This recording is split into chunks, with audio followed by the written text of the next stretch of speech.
We're irrationally angry people.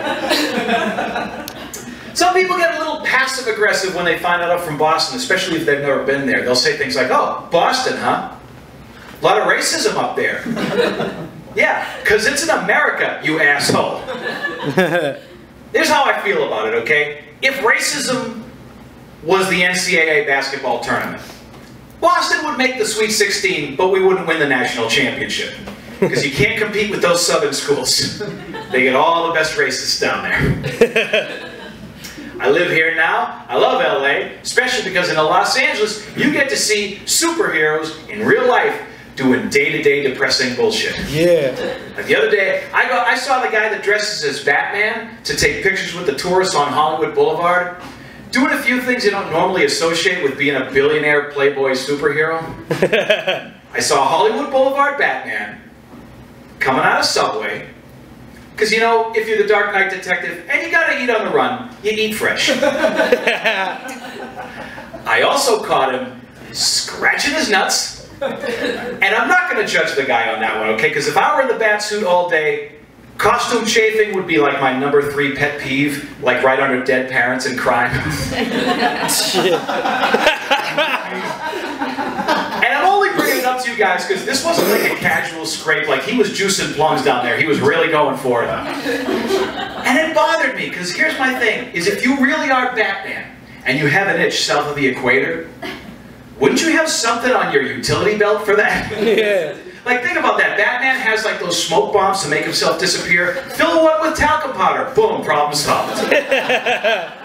Or you use your bat boomerang. Think about this. You guys ever try to scratch yourself with a pair of gloves on? Batman can't get a good scratch going wearing those bulletproof oven mitts. No, you use a batarang. It's made of metal. It's got some edges. You get to those hard-to-reach places. And here's the thing, after you're done, what do you care where it's been? You're just going to throw it at a criminal anyway. Imagine the fear you would strike in the hearts of supervillains if you are not only dressed as a bat, but you were throwing metal objects dipped in ball sweat. Gotham would be crime-free in like 6 months. Yeah. And the last thing I saw Hollywood Boulevard Batman doing, in full costume, was walking home.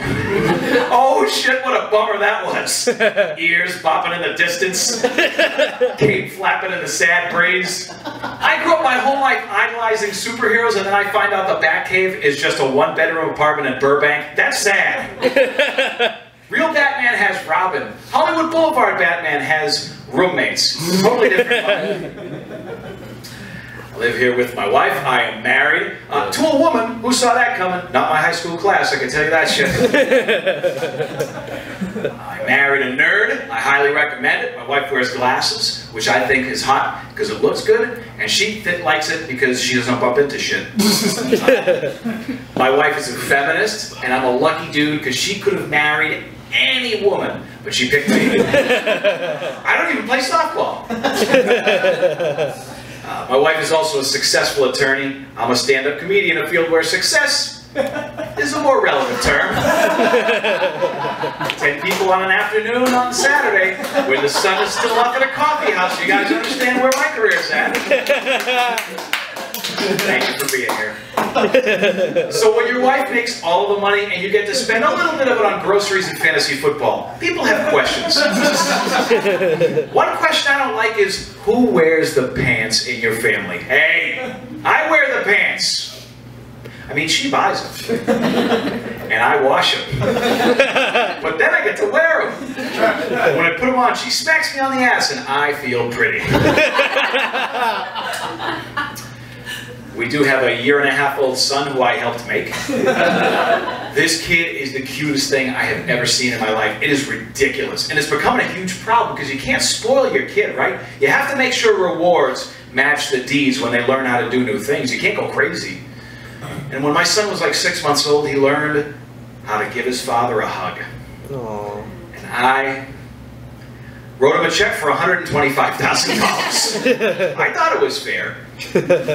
It didn't clear, mind you, because I thought that was the lesson my son should learn right away. Daddy loves your kid, but he's short on dough. If you really want something, you hug your mother.